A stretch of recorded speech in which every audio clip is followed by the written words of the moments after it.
Okay, move out.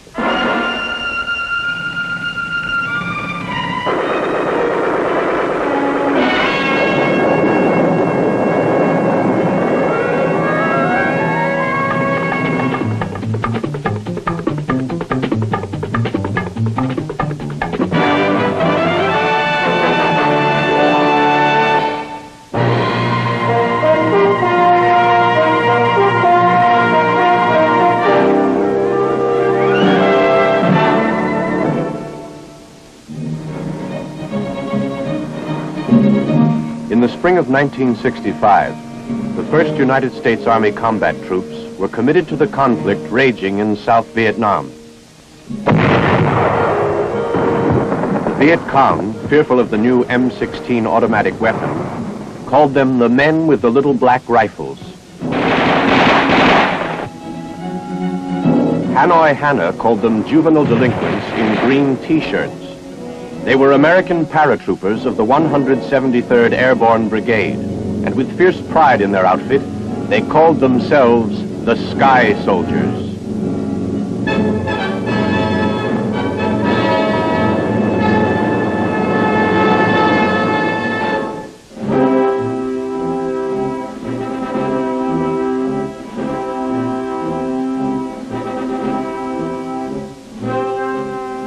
Just back from Vietnam, a freelance correspondent documents the story of the unusual breed of fighting men known as the Sky Soldiers.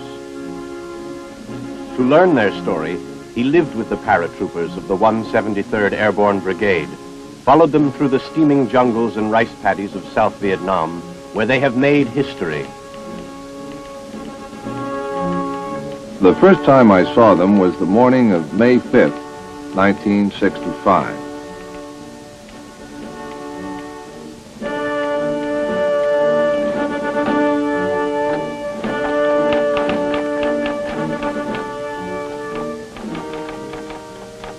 A seemingly endless stream of big-bellied silver C-130s began landing at Biên Hòa Air Base, about 18 miles northeast of Saigon.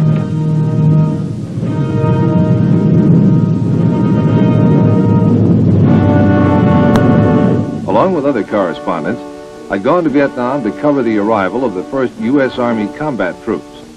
Watching them disembark, you couldn't help seeing that there was a special quality about these men. Young? Sure. But the way they moved and formed up without any confusion. Well, there was the feeling you get when you're watching real pros. They knew their business. After seeing them, I decided that I would stay in Vietnam and see these paratroopers in action. Brigadier General Ellis Williamson, commander of the 173rd, had arrived on the lead plane. Asked how long before his troops would be ready to begin patrols, he answered, "Tonight." As a matter of fact, it was a lot sooner than that. In only a few hours, there was a perimeter guard about the airbase. And patrols were moving out beyond the barbed wire. It was the first time in more than a year that any troops had made extended patrols outside the area.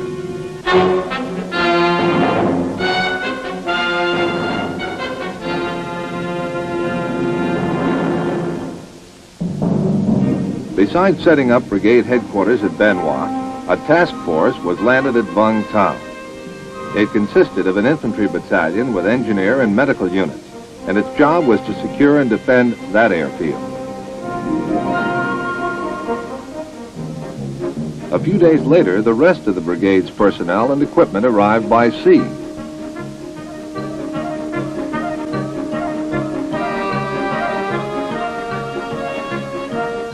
They proceeded by road convoy to Biên Hòa. Now, with all of its men and equipment, the 173rd was set to get rolling.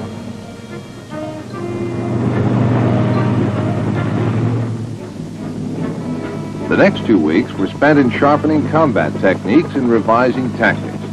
These included eagle flights, fast strikes on targets of opportunity.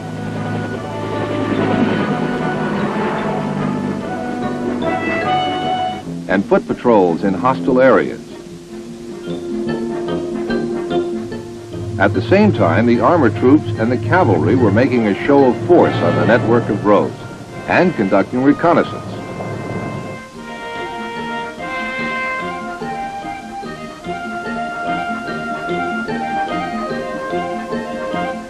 Once secure, the roads came alive with native transport. For the first time in many months, the people of the province could journey to market and visit friends and family.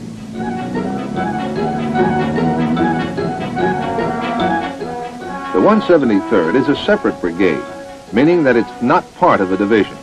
It's self-contained, the first Airborne Brigade to be so classified.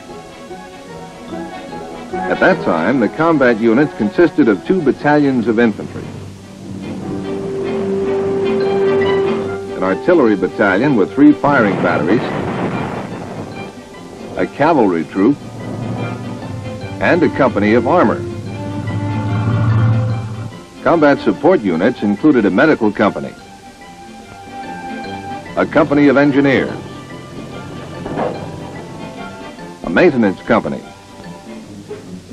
signal and communications units, transport, supply, and administration. Independence of movement was provided by 2 platoons of troop-carrying helicopters and a gunship platoon.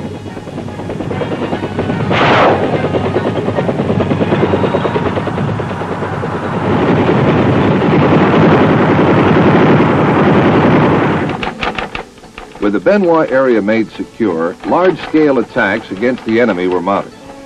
The largest of these took place at the end of May and employed nearly all of the combat units in the brigade. The infantry, artillery,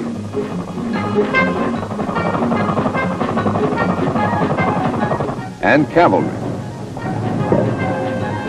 as well as engineers and a platoon of volunteers from administration, supply, and maintenance units. It seemed as though everybody wanted to get into the act.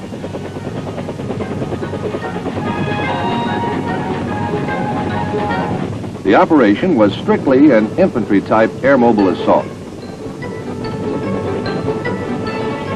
The landing zones had been pounded by the Air Force. Then, minutes before the task forces arrived, Army gunships of the brigade made a final sweep.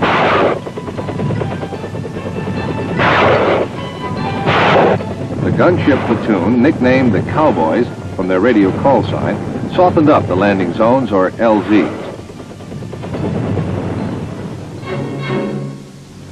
Then the first task force swung into action.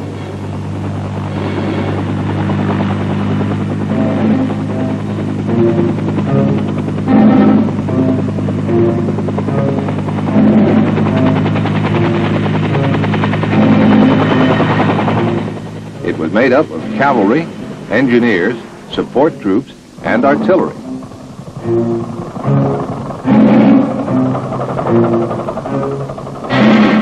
Their first mission was to secure the LZs for the other 2 task forces.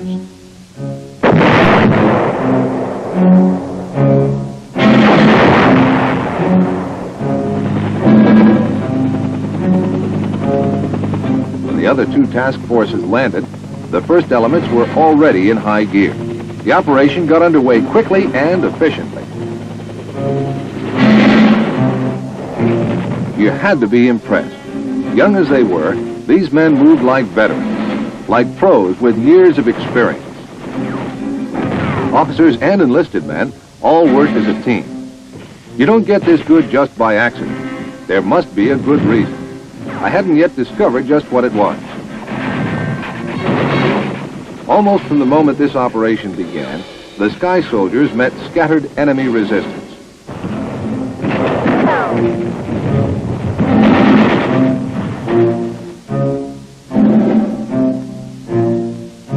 Day after day, for 4 days, the brigade moved ahead.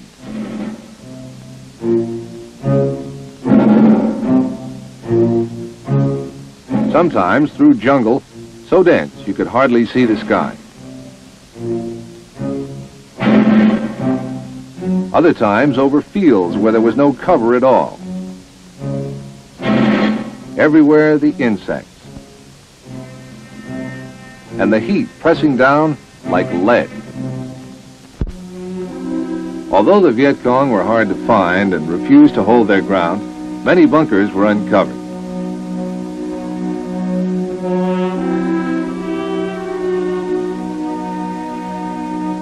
Viet Cong base camps were rendered useless and their supplies captured to distribute to local villagers.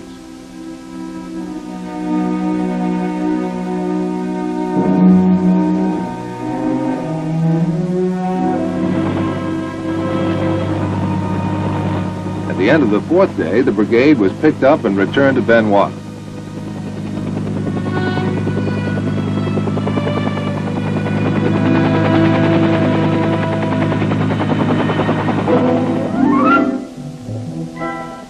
The only way to get to know an outfit is to stay with it in camp as well as in the field.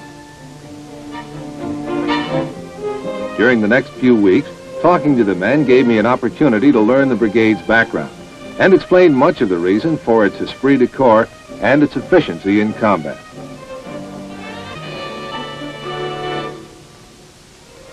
The 173rd was activated June 25, 1963. Around a nucleus of the 2nd Airborne Battle Group of the 503rd Infantry, a direct descendant of the 503rd Parachute Infantry Regiment known as the Rock, which had jumped on Corregidor in World War II.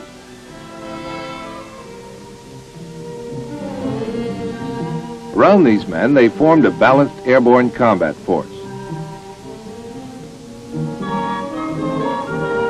It was the first and only separate airborne brigade in the United States Army.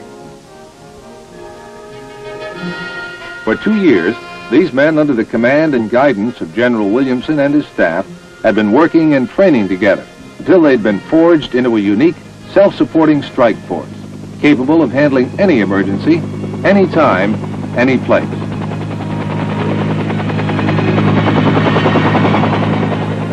These fighting men had trained in Okinawa, Thailand, the Philippines, and Taiwan.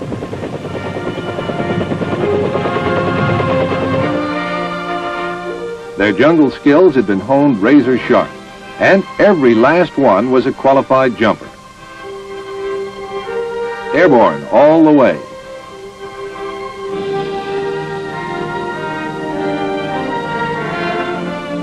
This was truly a crack outfit where re-enlistment often ran as high as 100%, and you can't get better than that.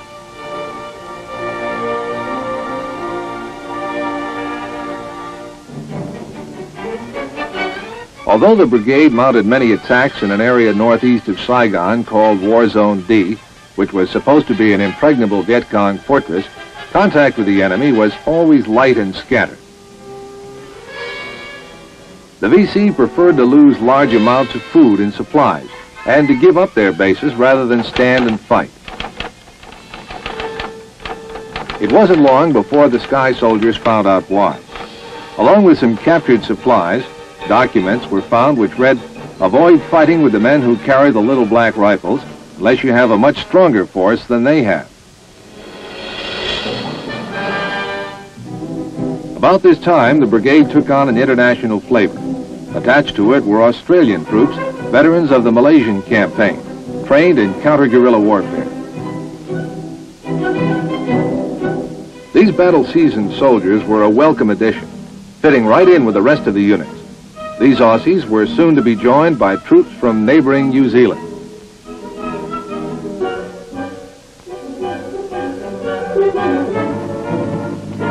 In July, War Zone D was the scene of a massive attack against the Viet Cong.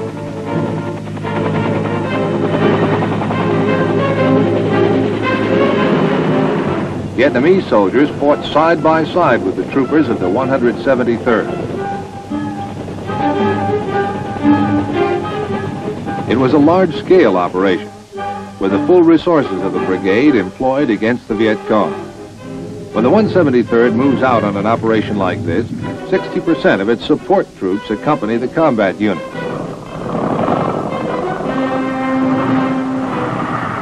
At first, the fighting was light with little opposition. Then it got tougher.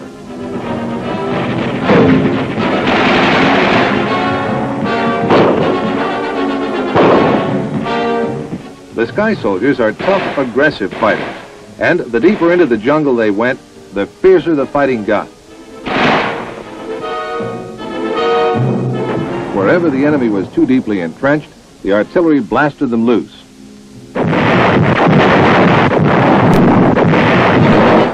General Williamson's policy was spend bullets, not bodies.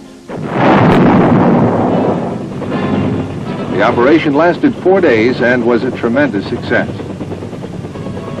There were more than 400 Viet Cong casualties and 50 prisoners captured. Over 100 tons of weapons and supplies had been taken. And thousands of documents captured, which proved to be a gold mine for intelligence.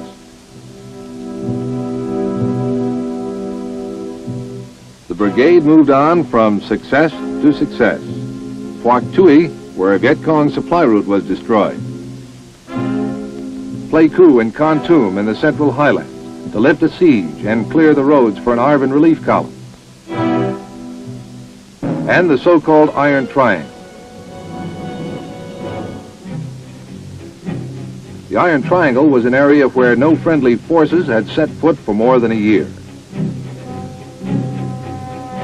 Air Force strikes, artillery fire, and Army gunships prepared the way.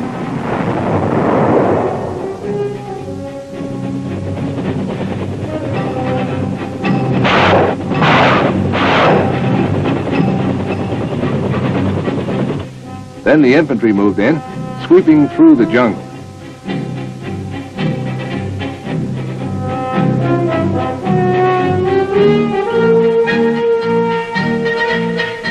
Despite the fact that the enemy was strongly dug in many areas, the Sky Soldiers rooted them out.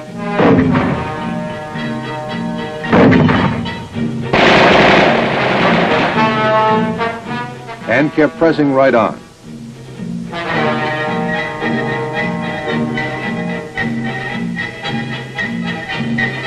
But in combat, even the victors must suffer casualties. Fortunately, the Sky Soldiers' casualties were light.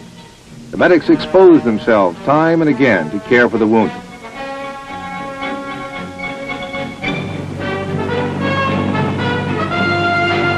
In Vietnam, Dust-Off is the affectionate code name for the medical evacuation helicopters, and they perform miracles in getting in and out of almost impossible spots.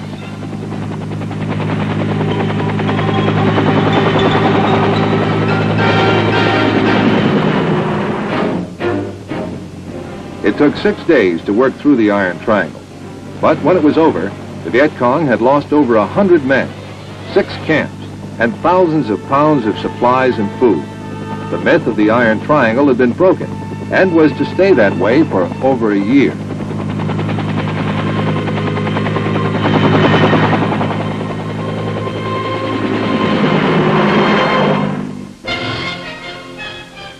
As important as defeating the Viet Cong is the need to win the loyalty of the Vietnamese people.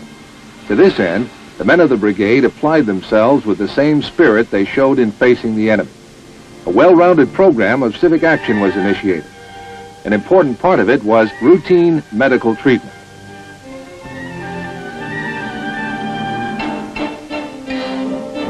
To help the Vietnamese help themselves, heavy equipment was provided to build and restore roads.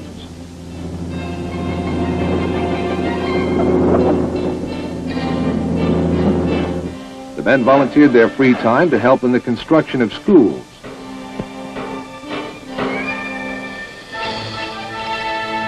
And in educating the Vietnamese.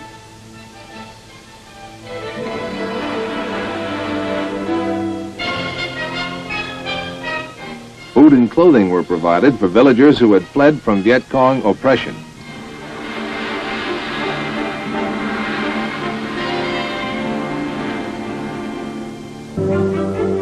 For the first time in more than a year, many of the villagers were able to go freely to church, one that the 173rd had helped them to build.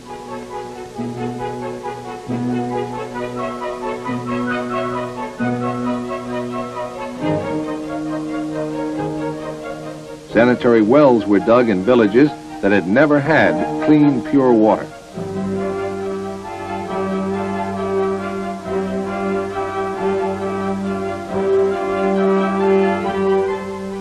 On their own time, and in some cases out of their own pockets, the Sky Soldiers undertook the sponsorship of orphanages and helped refurbish schools and playgrounds for the children.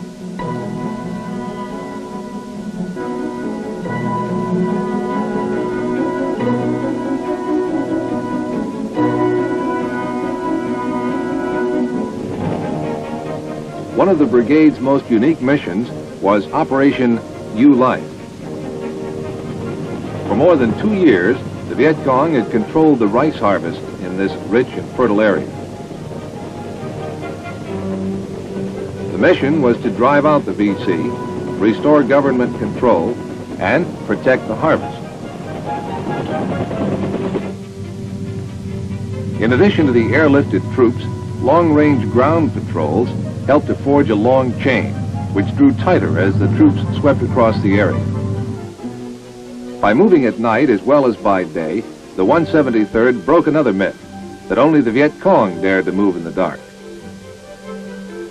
By such actions, the Sky Soldiers began to win the confidence of the local population and to loosen the grip of terror that the VC held over the Vietnamese peasants. Kindness and decent treatment of the villagers, as well as the work of the civic action teams, resulted in bringing entire villages over to the side of the government. More than 300 of the VC were captured in this operation, and the local Viet Cong battalion defeated.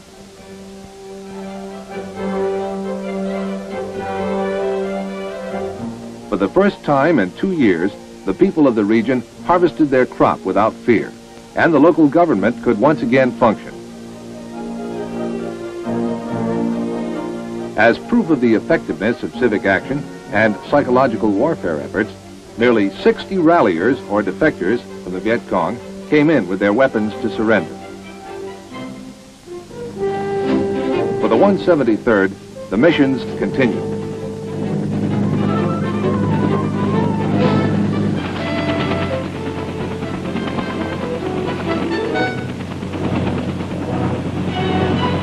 There was Operation Marauder, directed against the VC battalion. They defeated the battalion and captured rosters which identified every man belonging to the local VC. In Operation Crimp, they uncovered a VC base camp in Hobo Woods, which included a tunnel complex that was 3 miles long and 6 levels deep.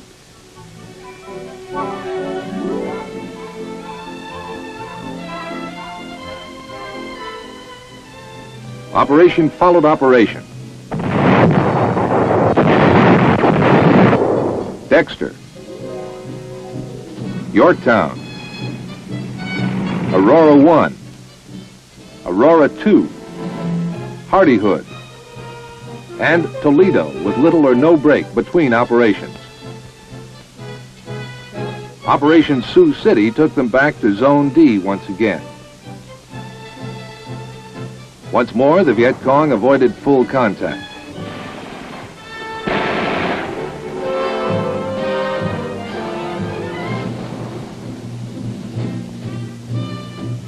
But large stores of clothing, weapons, and other supplies were captured.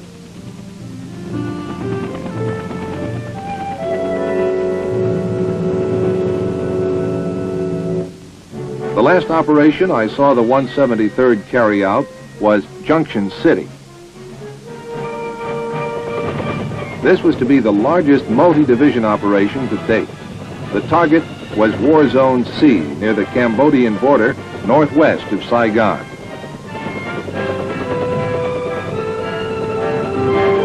The entire brigade was committed.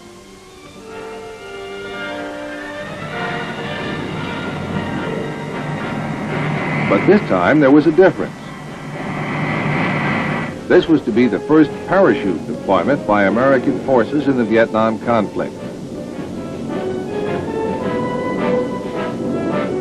The planes are bigger and faster today, but this is how it must have been when the old 503rd parachuted down on Corregidor in World War II.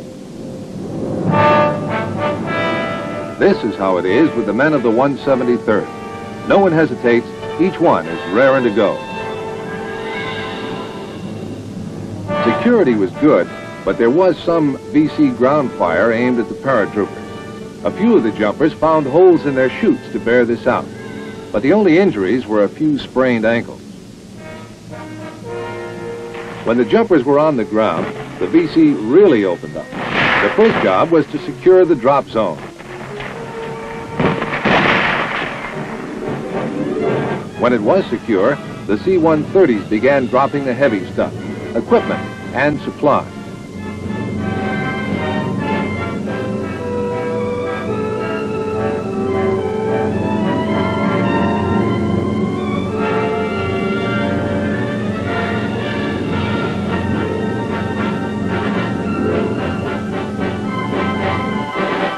Operation Junction City was the biggest in Vietnam up to that time.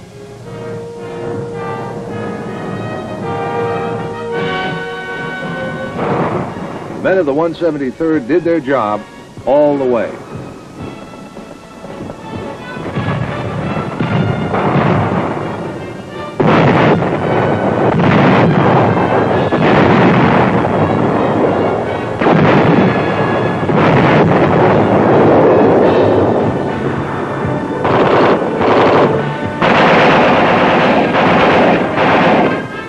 I've often wondered what makes an outfit like the 173rd Airborne the way it is. Part of it is due to the men who lead it, like General Williamson, who was responsible for organizing and shaping it, and General Smith, who took command in Vietnam in 1966, followed by General Dean, who led the jump in Operation Junction City. Part of it is the training. The tougher the going gets, the better they seem to like it. Mostly it's pride. Pride in being part of an elite outfit of volunteers, one of the pros. They don't brag, but one of their infantry battalions was presented the Distinguished Unit Citation by General Westmoreland. By the time I left, they had 4 Medal of Honor winners among them, scores of Silver Stars, and they don't bother to count their Purple Hearts. These are the men of the 173rd Airborne Brigade, separate, airborne, all the way.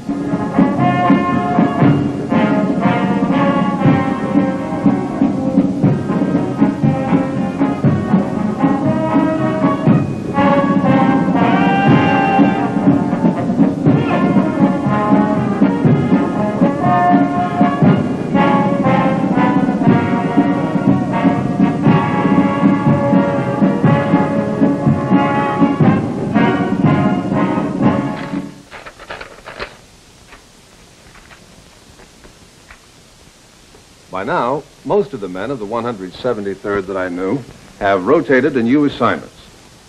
The ranks are filled with new names and faces. But the Sky Soldiers are still in Vietnam, fighting and working to help the Vietnamese people to build a free society of their own choice. And they'll probably stay until the job is done. Well done.